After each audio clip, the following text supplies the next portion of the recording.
What is up, YouTube? My name is Trinity and welcome to my channel, or welcome back if you've been here before. So I realize it's been a little while since I uploaded a video, and that is because my previous microphone kind of took a shit on me, so I had to wait to be able to afford a new microphone. So hopefully the audio is a lot better in this video than it has been recently. Hopefully you can hear how sick I am with my disgusting nasally voice. This is a video that I've been wanting to make for a very long time. I know I've only done one other true crime case on my channel before, and that's just because I know it is a very controversial and touchy subject on whether YouTubers should cover cases like this, and I decided that I'm going to. One, because it's kind of an older case, it's turned into a cold case, and I am going to do my best to be as respectful as possible, because even though it is a decades old case, these are still real people involved with real emotions, and if by some chance anyone involved in this case came across my video, I wouldn't want to add any more pain than obviously this case has already had attached to it. And I ask the same for anyone who wants to comment down below any speculation or theories. Just make sure you keep it as respectful as possible. So this true crime case is one that I come back to at least once a year just to see if there have been any updates, and just because it's a case that has stuck with me since I first saw Kendall Rae post about it, just because there are so many moving pieces to it, and like I said, it's never been solved, so it's really open-ended on what happened, but it's a very sinister feeling case, and I think you'll understand why once I get more into it. Now, I just want to add a little trigger warning that this case involves, obviously, a kidnapped child. It touches on subjects such as human sex trafficking and child exploitation, so I just want to put that warning here just because I don't want to make anyone uncomfortable or trigger anyone, because I know it is a very serious, touchy subject. So we are going to be talking about the disappearance of 12-year-old Johnny Gosch, which happened 40 years ago, which is kind of crazy.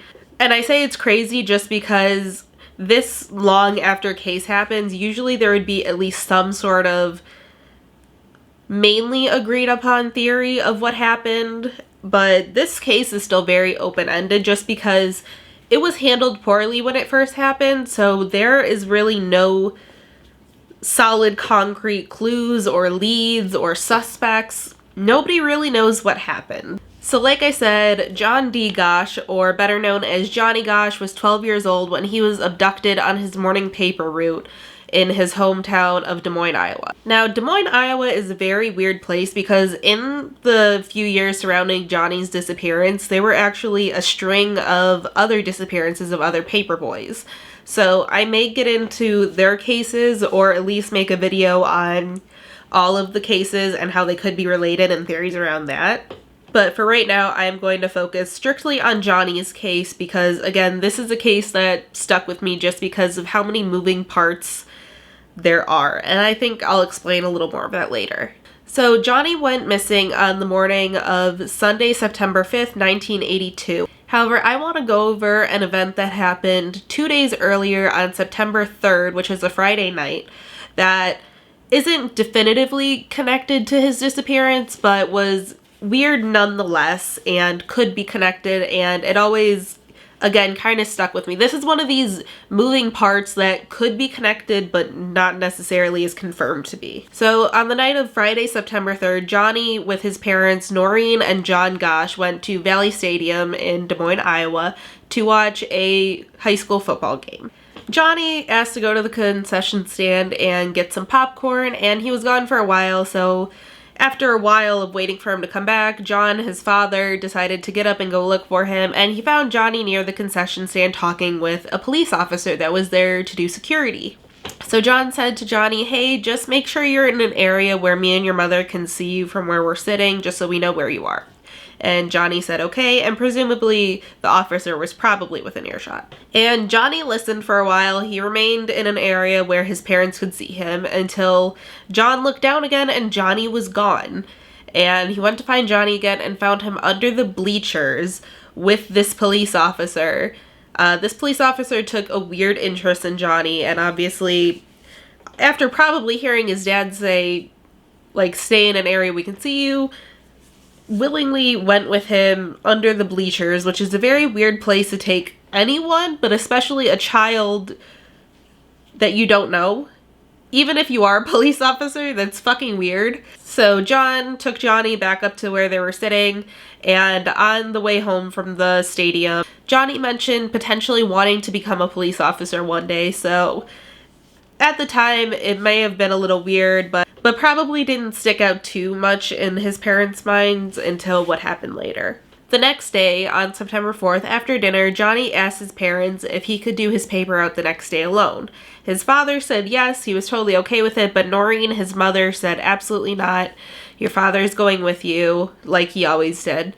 And Johnny took this and said okay, and he went upstairs to go to bed. But after a while, he came back downstairs, and he came and gave his mom a hug, and he said, "Mom, I will always love you. You're the best." And that was the last time Noreen saw her son. And this seems a little bit strange, like, obviously a kid could just come down and say, "I love you, Mom," but just saying, "I will always love you," just kind of gives the feeling, like, did he know something was gonna happen? Or did he have a feeling? Just saying, "I will always love you," I don't know, it just gives off kind of a deeper meaning, like, don't forget this. So going back a little bit, every Sunday for the past couple of weeks, the Gosch household had been getting random phone calls around 1:30 in the morning, and this Sunday was no different. Noreen remembers John answering the phone and saying, yes, all right, okay, and then hanging up the phone, and later when she asked him what that was all about, he just said it was a wrong number, which I guess is possible, but it's kind of also a weird one-sided conversation to have if it's just a wrong number, I guess. But again, there's no definitive way that this is connected to the case. It's just another strange thing that was happening around the same time that Johnny went missing. So Noreen was awoken the next morning from dozens of phone calls coming from neighbors asking where their morning paper was, and she figured Johnny had just overslept. So she went to go wake him up and found him gone, along with the family dog and the wagon he used to pass out papers. She thought it was kind of weird that he didn't wait for his dad to come help him or wake him up like he usually did, but she figured, okay, he was just running late. So John left the house intending to go help Johnny finish the route. They figured, okay, he was just running late for whatever reason. But then he comes back in a panic. He bursts into the door and he yells, "Johnny is gone, call the police, something has happened to him." He found Johnny's wagon only 2 blocks from their house, with the dog tied to it and newspapers still in it, and Johnny was nowhere to be seen. From the time Noreen called the police, it took them 45 minutes to arrive at the house, despite the police station being only 10 blocks away from where they were living at the time. In this time, Noreen did not wait. She wanted to know what the hell happened and collect as much information as she could, so she started calling neighbors and parents of other paper boys. According to a neighbor, Johnny had left the house around 5:45 in the morning because he heard the wagon. Another paper boy claimed that he saw a blue 2-door Ford Fairmont driving next to Johnny, and it briefly stopped to talk to him. Another witness who saw the driver described his mannerisms as agitated and jittery. He initially asked Johnny for directions, and Johnny ignored him.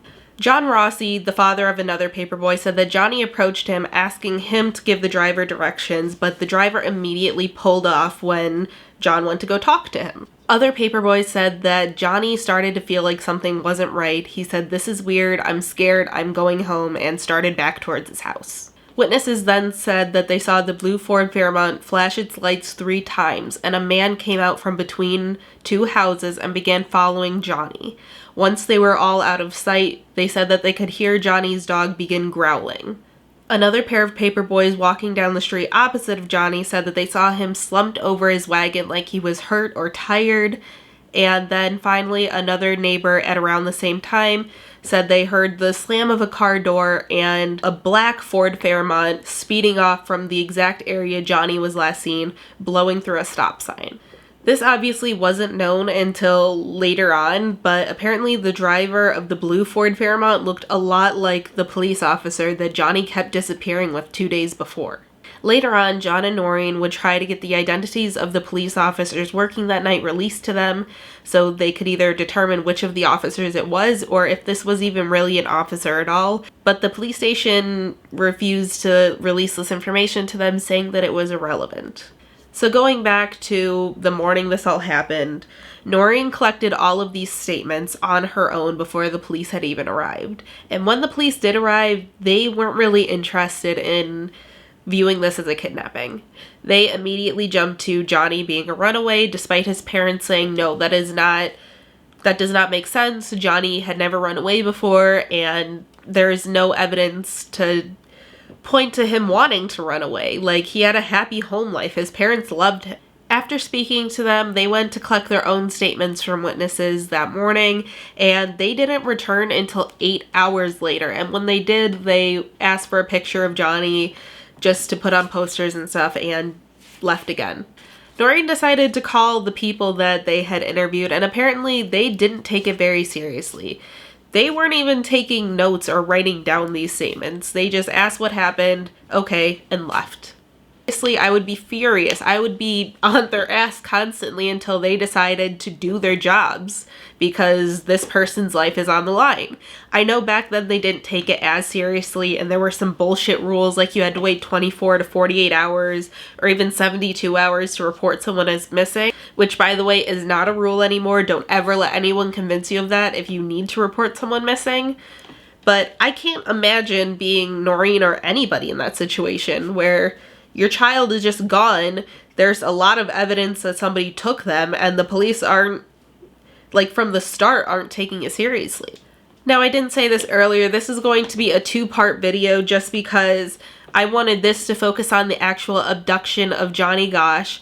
I want the next video to focus more on the search and the investigation and potential leads that there were, as few as there may be, and even fuck-ups along the way that could have really cost the police this case.